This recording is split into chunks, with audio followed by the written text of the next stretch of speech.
Greetings, truck lovers and truth seekers. You found it as weird and as odd as I have that over the last, probably, I want to say 4 months, there's been a lot of talk about what the direction of non-domiciled CDLs is going to go in. And there's every different opinion known to man floating around about it. Everybody thinks they know the history. Everybody thinks they know the future. And everybody thinks they know what the right path forward is. I've recently been watching a lot of videos, kind of catching up on what is the real story. And figured tonight would be a good time to have a live show and talk with you and the audience about just that. I've recently taken some time off. I've kind of recently let the show go dark, as it were, and I'll be coming back up with more frontline shows, the more shows y'all are used to as time goes on and as we move forward. I'm going to bring back more of what trucking's all about: opinions, debates. But until then, I'm quite happy doing what I'm doing, and I'm even more happier having you in the audience tuning in on a regular basis, whether it's my videos or my live shows. I do this for you guys. I'm here because I want to do my part to make trucking great again. Tonight's show's a little different because what I want to do tonight is I kind of want to dissect another creator's video. Um, He is, as far as I know, a creator that is also a subscriber to my channel.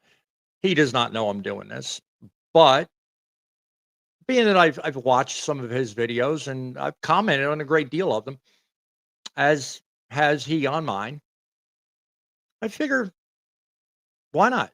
I mean, it's fair game. My content is open for his commentary, and I feel like anybody out there that's got something important to talk about and an opinion they feel like is necessary for the world to hear, what better way to do it than to bring it up to an audience that may not know about them? So, um, I want to say hello to Instructor Steve, whom I've had a great deal of dialogue with recently. He's an older fella, not the person we're going to watch his video, but there's another fella out there that has a channel, State Truck or State Company Truck Insurance. That's the name of his channel.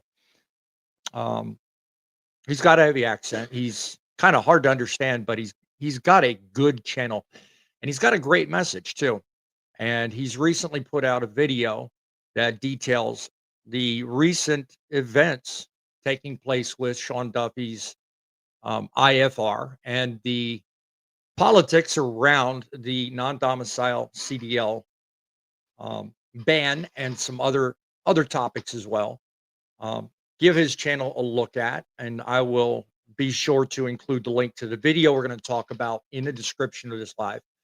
Please give him a look up. I mean, besides this topic, he does have other good opinions and good quality information on his channel. Also, a good shout out to Griff USMC, Grumpy Old Trucker. Those are my two current members. If you're not already familiar with our mission here, go ahead and take a moment, check out our memberships, scan the QR code below. For just a little bit of money, you can help support this channel. And currently, Griff and Grumpy are our two premier members. Anybody looking to keep updated, trying to put together monthly newsletters, special content for members only. I'm doing every little bit I can to help grow this channel and become more of a recognized force in the world of trucking. So, um, certainly, every chance you get, take a moment, subscribe to the channel. If you don't, no hard feelings. Just go down below, hit the like button, help YouTube decide what I'm all about. That's how we do it. So, without further ado, we're going to start the rest of the show. If you'd like to become part of the show, I urge you to do it one of two ways. Either take a moment, call our studio line, 860-785-3547. That will get you in touch with me while we're live here on the show. Also, in the comments, I've also linked a StreamYard link if you want to become part of the show on camera and right up here. Go ahead and click that link. We'll certainly be glad to have you on and have your opinion be displayed as it comes up. So, without further ado, let's get this party started.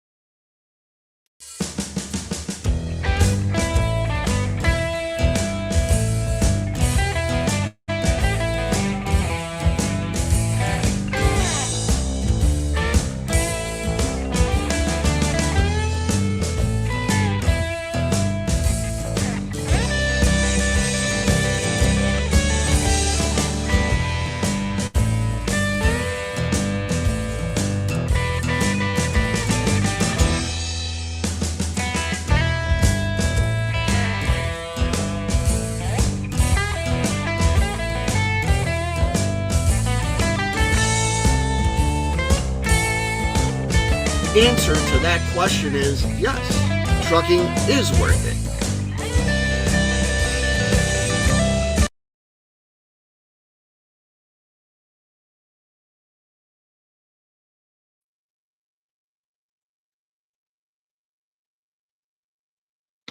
I'd like to know.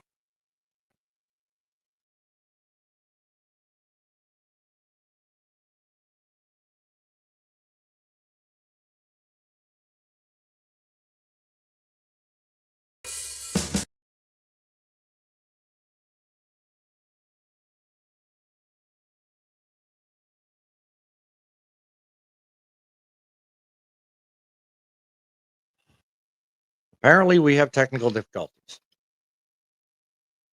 Never ending around here. Happens every single time I try to have a live show. Oh, well, life goes on. Department of Transportation, yeah, the same agency that claims to protect safety on American highways, just admitted that they have zero data to back up more than numerous claims of what some say could affect more than 200,000 licenses in the U.S. Well, I take issue with the number. More on that in a few minutes.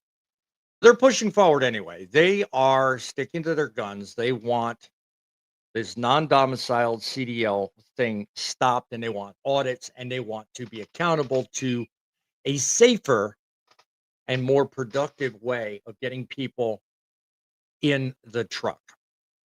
Comment below and tell me what you think of just the idea of training. Forget whether they're foreign, forget whether they're American. This industry needs help with training.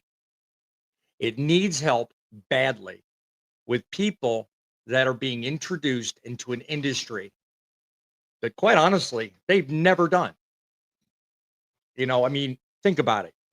The biggest thing you've driven is a four-wheel vehicle. You've never operated an 18-wheeler a day in your life. What do you think it takes to be comfortable if you've never done it before? I mean, the federal government has previously said that it requires 160 hours worth of time. Half of that in the classroom, studying the rules, the laws, the things to do, the things not to do, and the rest of it on the road, actually getting used to operating a vehicle that could conceivably have 80,000 pounds behind you. Now, that by itself is a daunting process. Now, you enter into that whole equation I just described, as daunting and as scary as it may be. Just a simple idea that someone from a foreign country that has no idea what the English language is all about, and some in the government want to just hand this plastic card to these guys and not ask a question. Do you know what you're doing? Do you know what to do when you come up on a narrow right-hand turn? Do you know the difference between the 2 or 3 types of turns that you would be required to make that narrow turn? Do you know what the rule of law says when there's a green arrow pointing to the right and you've got a way station up ahead of you? Do you know what the difference between a split axle and a tandem axle is? Do you know what a fifth wheel does? None of these questions are ever asked of these people that come from foreign countries. And you would think that if they've operated a rig of similar size in their country, that they would know some of these basic questions and answers. But you put that on top of the fact that they don't even know the English language. And you've just spelled the recipe for disaster. We've seen time after time, 5 separate times, cited by Sean Duffy in his most recent press conference, that the system's broken. And a fellow creator even recognized the fact that, yeah, that's the case. And he had some things to say about some of that recent news conference. And, well, I'd like to talk a little bit about it. I'd like to get some of your input. And if the fellow that runs state CO Truck Insurance, if you're watching, I certainly welcome your input. You can either call our studio line, 860-785-3547, or click on the StreamYard link. I welcome you to come along. I'd like to have some input from you as well as the audience. His entire 20-minute video is available on his channel, so I'm not going to snake out his video, but I'm going to play a couple of parts of it that I think are worth talking about. So let's begin. 200,000 truck drivers gone just like that. The Department of Transportation just dropped what might be the most controversial rulemaking in modern trucking history. And if you think this is just about immigration, you have not been paying attention. This is about money, power, and who controls America's supply chain. And oh boy, this gets messy fast. So here's what happened.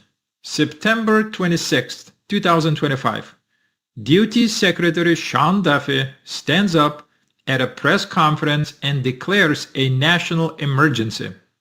Not a pandemic, not a natural disaster. An emergency over truck driver licenses. Specifically something called non-domiciled CDLs. And if you've never heard that term before, you're about to get a crash course in how the government just fundamentally reshaped the trucking industry while most of America was scrolling TikTok.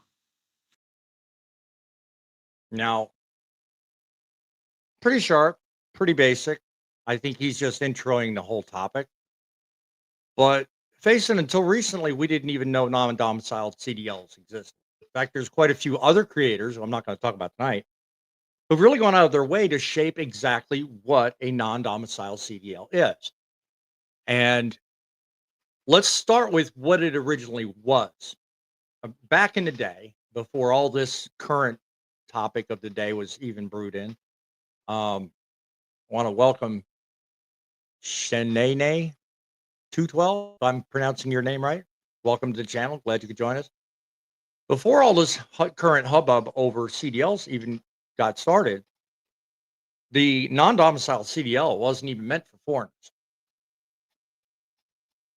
The whole idea of it got bastardized when corporate entities and partially government lobbyists saw a way in which to solve what they termed as the problem. Back in the day, they said we needed drivers. We have a shortage.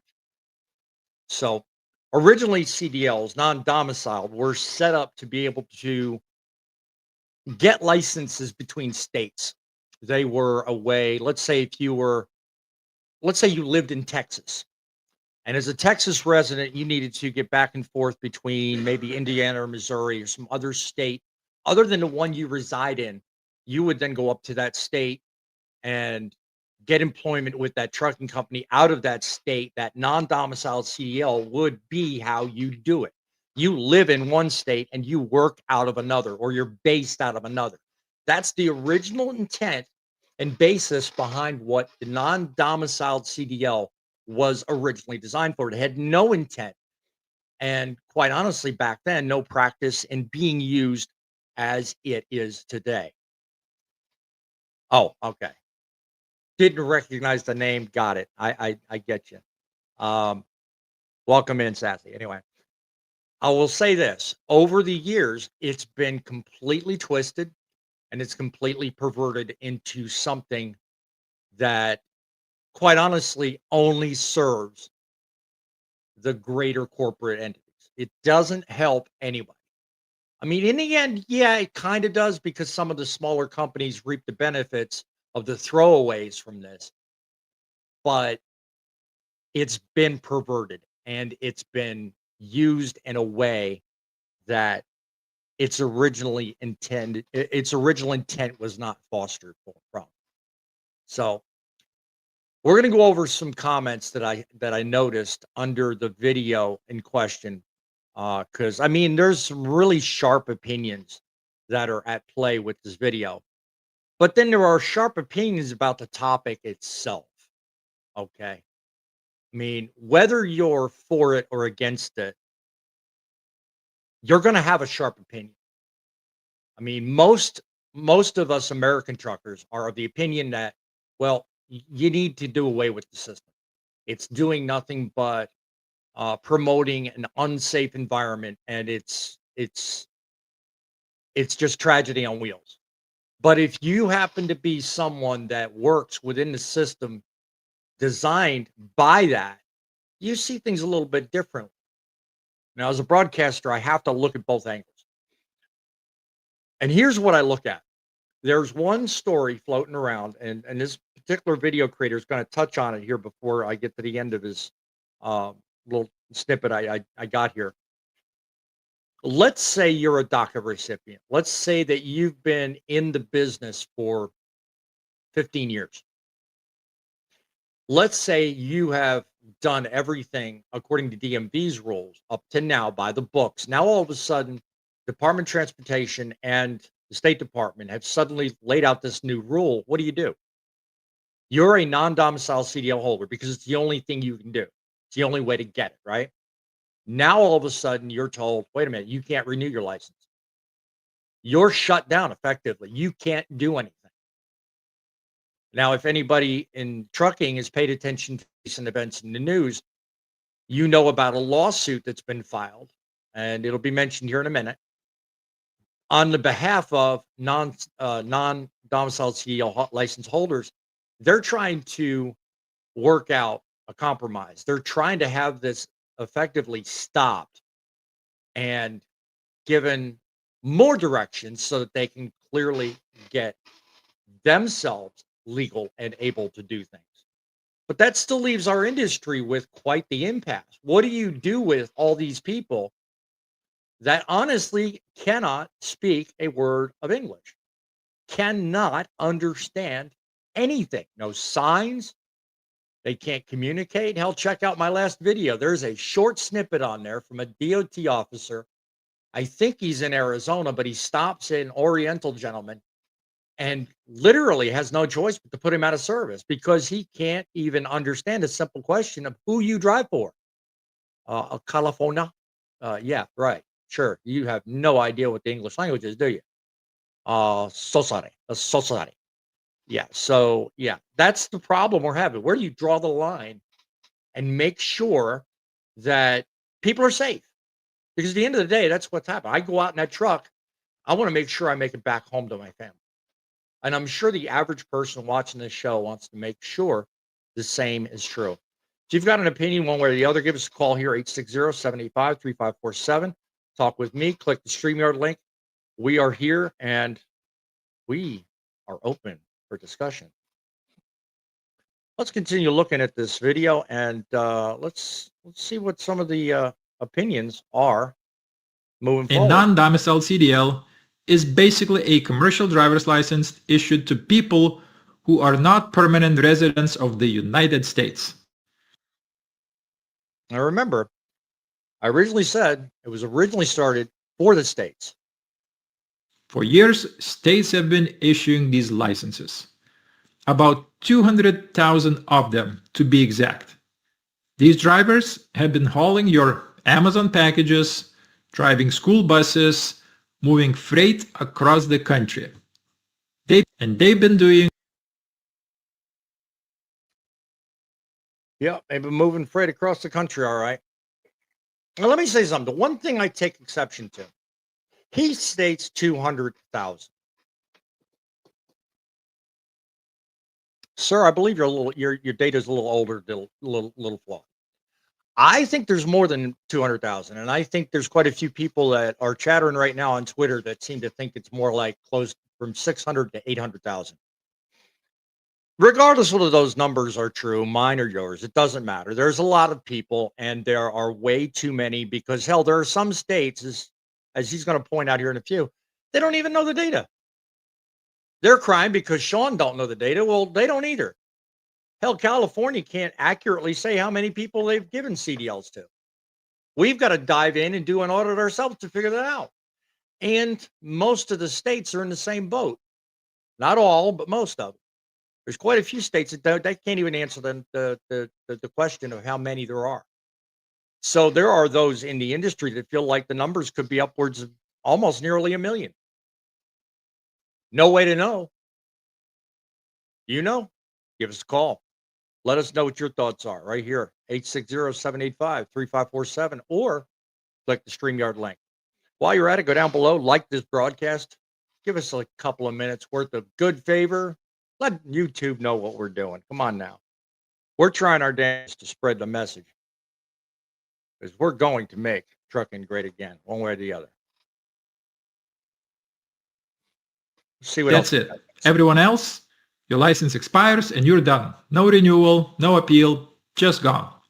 The DOT estimates that 194,000 drivers, 97% of current non-domicile CDL holders, will lose their licenses over the next 2 years as they come up for renewal. I think there's more than that.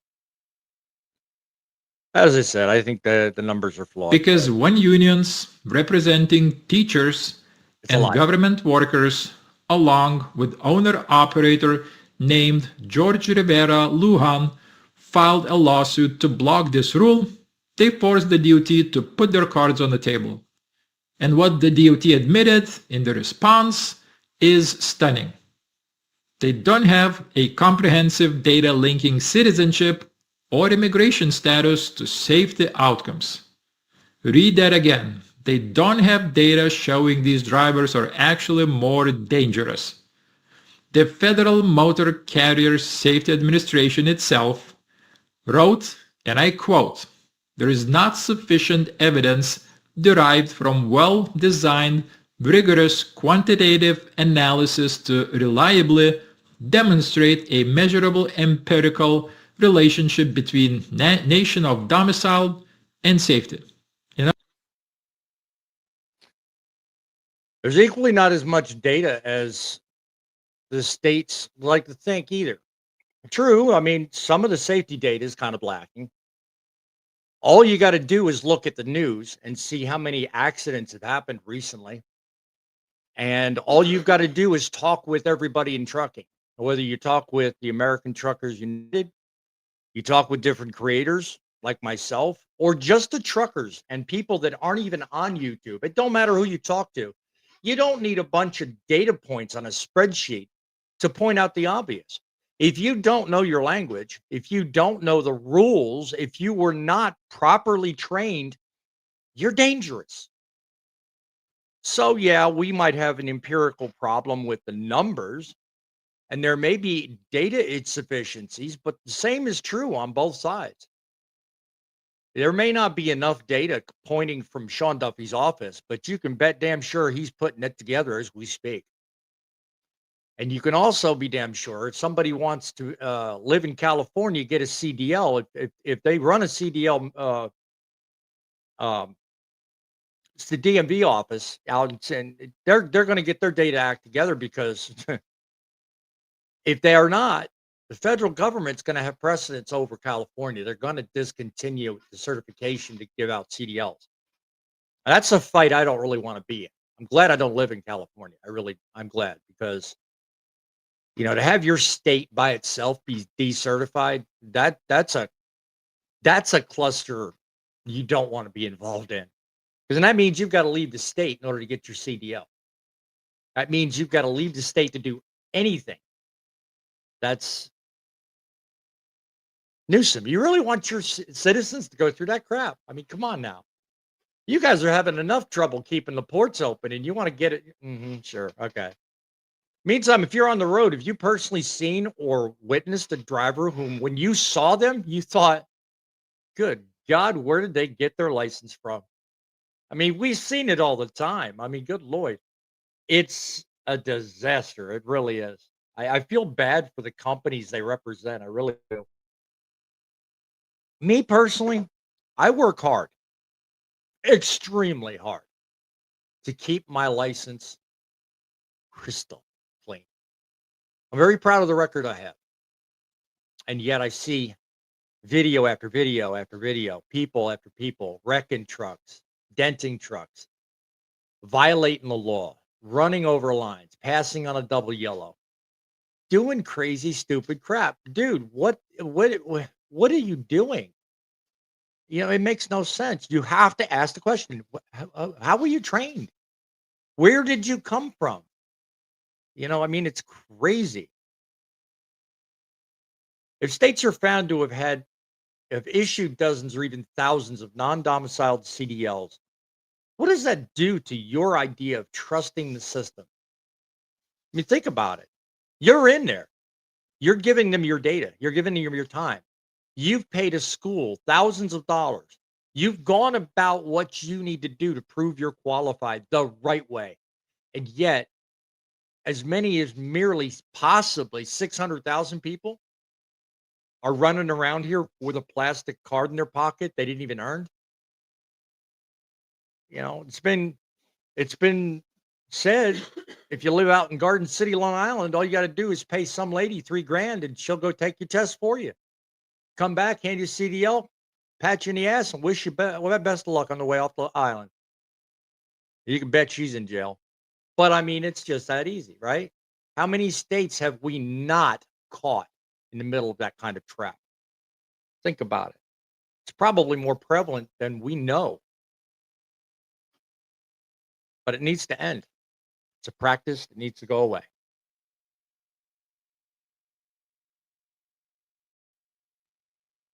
DOT Secretary Duffy has made California his poster child for everything wrong with the system. 25% of their non-domiciled CDLs were issued improperly.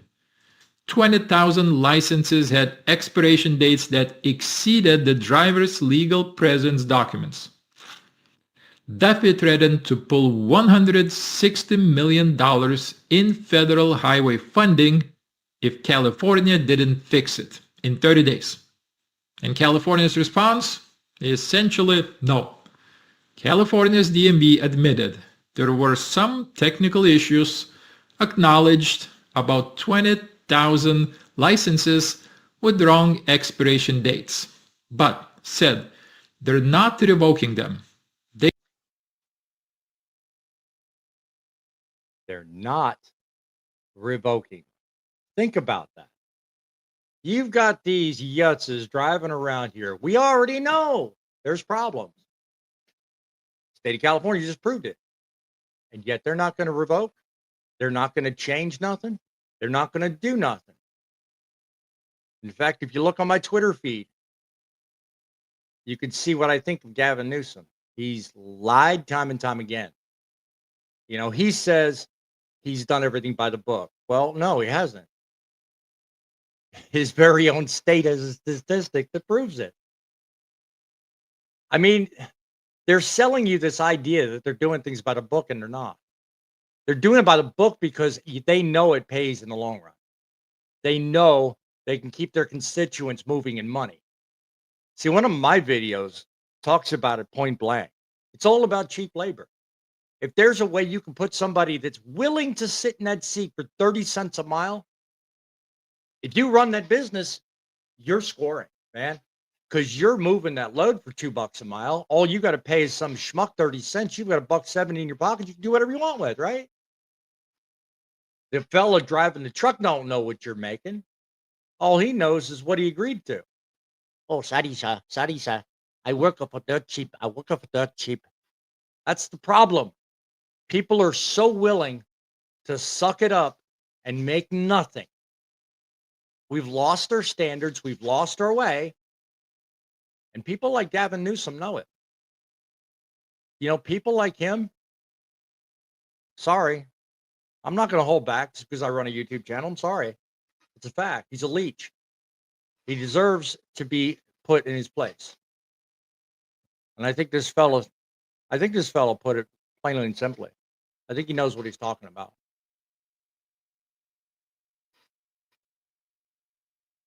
It's a political knife fight disguised as a safety debate. And then there's the smoking gun. October 15, 2025. California upgrades a driver named Jasonpreet Singh's CDL from intrastate to interstate. This is days after DOT explicitly ordered California to stop issuing non-domiciled CDLs.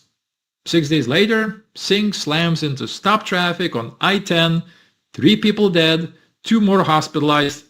The DOT releases a bombshell report saying if California had followed the rules, Singh would have been found ineligible because he was an asylum seeker. There you go. Just proved the point for him. It didn't even have to go beyond that. 6 days. The man couldn't leave the state because he had a limited term license to begin with. And he gets behind the wheel. He gets allegedly coked up or whatever the problem is. There's since been stories that have been released talking about this guy's accident that say and disprove that the toxicology reports say that he wasn't under the influence. But irrelevant to that. The dude wasn't supposed to be behind the wheel. He wasn't supposed to have a license to begin with. That much is true, and it's proven. He was not even qualified.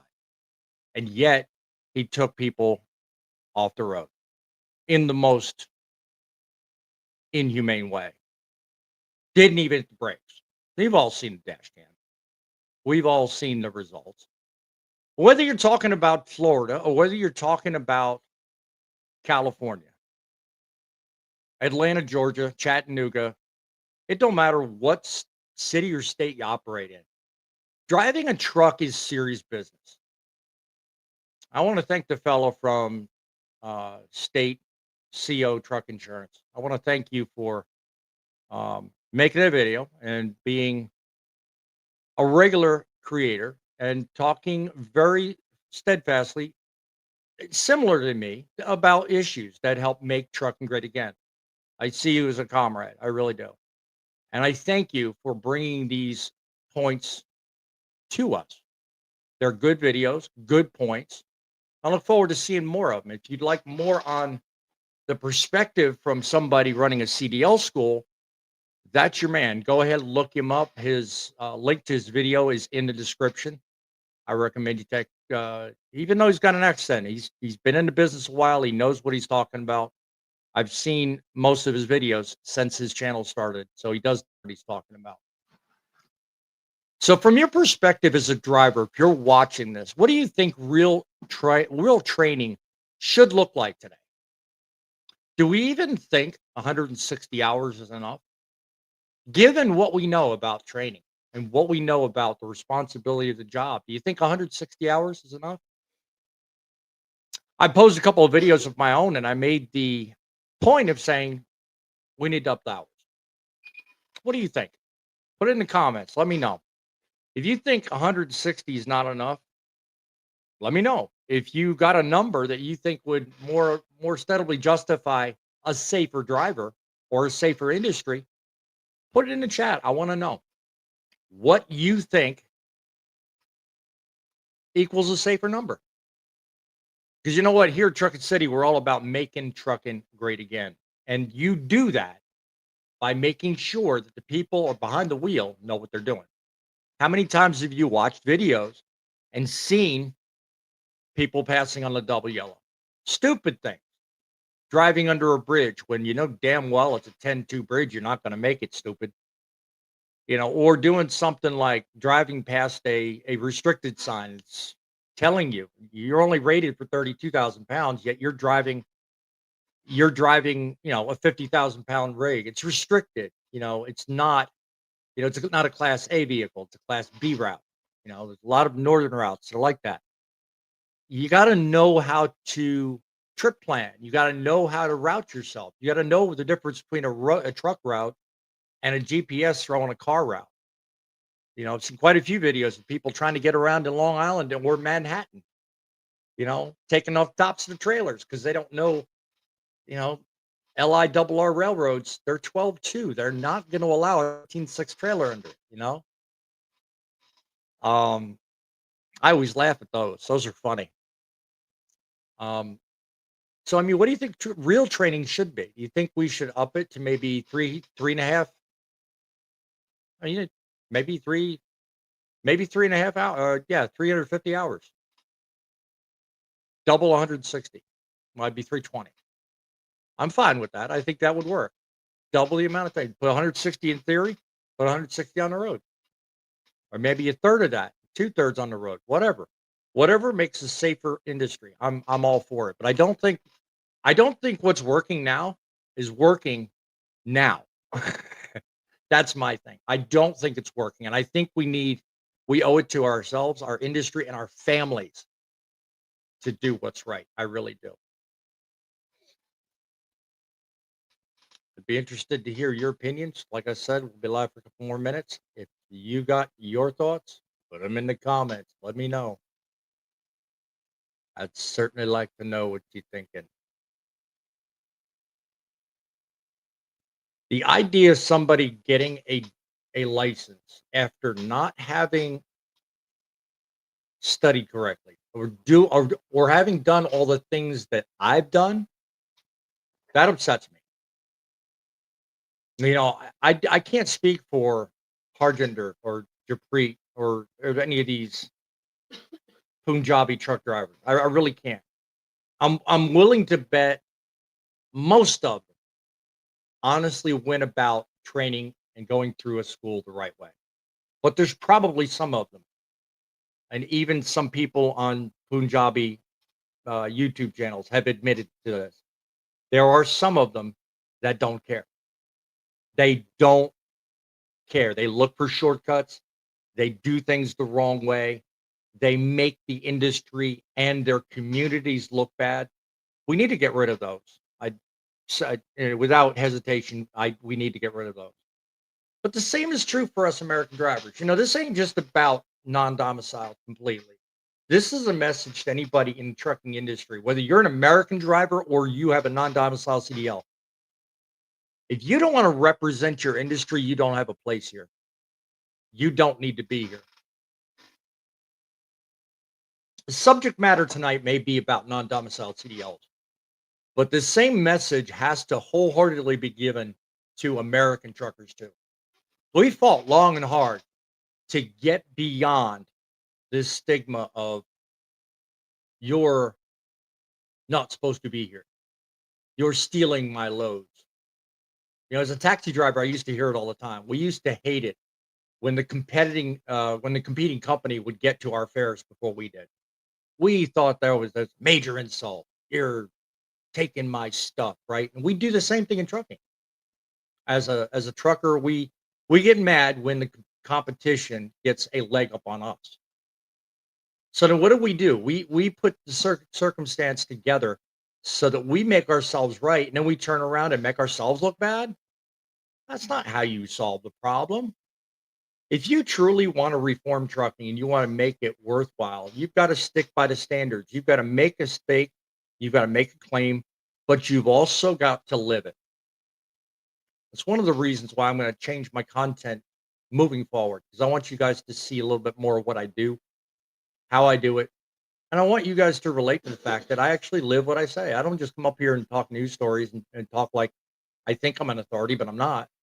So I'm going to show you guys a little bit of what I do as I do it. It's not going to be a personal thing. I'm not going to show you all the personal stuff a lot of other channels do, but you're going to see more of me. You're going to see more of what I do.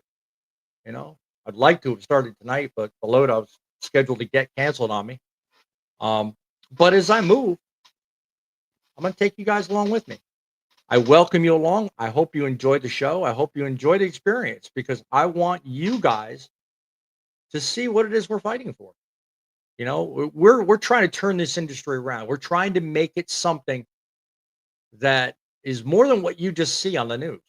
You know, commenter comes up and says, "Can you imagine how many terrorists are driving? Who knows and who knows where?" Well, whether they are or not, the problem is we don't even know. We can't tell because California, as you just rightfully seen, and I'm reading a very small screen, so I'm trying to carefully read the name. Tape, tapeworm. Okay. Uh, I suck with names. Forgive me.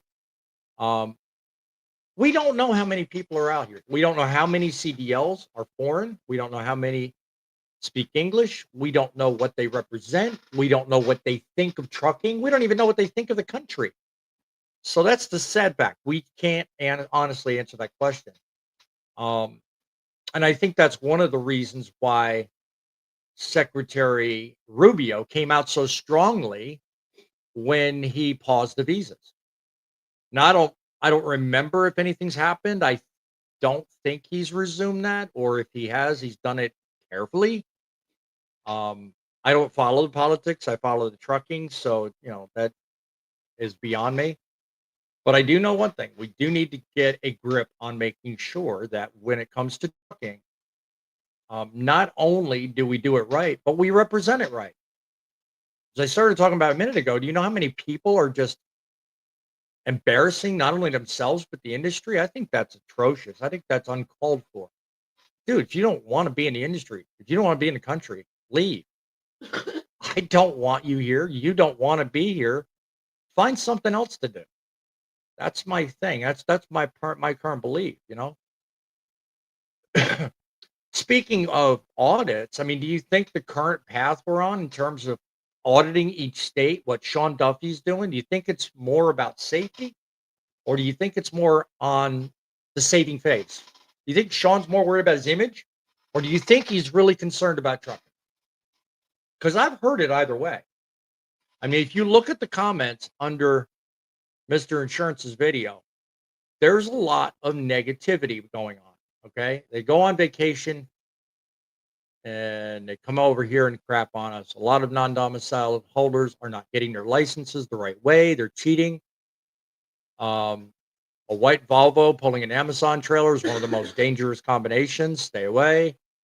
Um, they're absolutely more dangerous as well as disgusting. And, I won't finish that one because it's not family friendly. Kick them out. Professionals don't wear flip flops. It's like we're watching Bonehead Truckers, but it's under his video. There's a lot of negative people, and they also have a lot of negative things to say about him. And I'll tell you what, I draw the line there. The guy may have an accent, and he might not have a lot of Americana in his voice, but he's smart. He is a productive person in trucking, and he deserves to be listened to and respected. You getting under his comments, crapping on him like that does not change. It doesn't change the industry. It doesn't make you look any better, and it certainly does not help your cause. So if you're going to get under anybody's videos, especially like him, he was nice enough to lend me some information, so I'm going to show him the respect back. And he made me aware of things. So kudos to him. I like the fact that he's bold enough to come up day after day and make these videos. And I deeply respect anyone that gives him the thumbs up or the subscription the same way you would me. I'm all about making trucking great again. And you don't do it by crapping on people with an opinion that makes a difference. You do it by listening. You do it by offering a productive counterpoint that makes an argument make sense. You don't do it by insulting a person. So be careful when you're out there looking at people's videos. when you're out there making a point or a case. You know what? There's always two sides to every story. There's your side, and then there's the right side. You can do it right, or you can do it like an ass. Personally, I'd rather do it right. My friends, we've talked about a lot of things, and it's clearly obvious that there's a lot of people out there with things to do. If you're watching this on the replay, do me a favor, go down below, take a few moments, go ahead, look at our channel, become a subscriber if you have any idea that you want to keep up on current news, figure out what things are all about, and see how the industry is. Check us out. Take the banner off so they can see the QR code. QR code's down below. That scans you. You can get that into my membership for a couple of bucks a month. You can support this channel. You can be a part of the ever-growing TIB Nation. We would welcome that. We would welcome you to be part of our community. We together do a lot. We will make trucking great again. One shot, 1 mile, one road at a time. You know, it's not the end until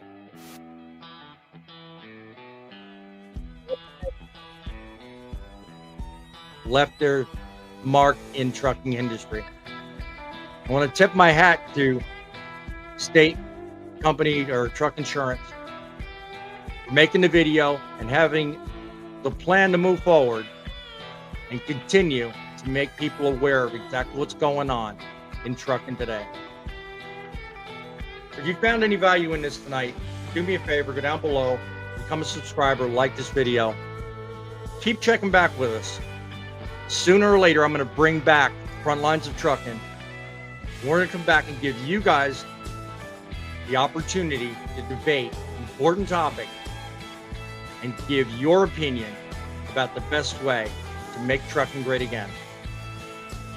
Until then, my friends, do your part. Remember, trucks make deliveries. You make the difference. Until we meet again, it's BossMan. Keep it real. Keep it rolling.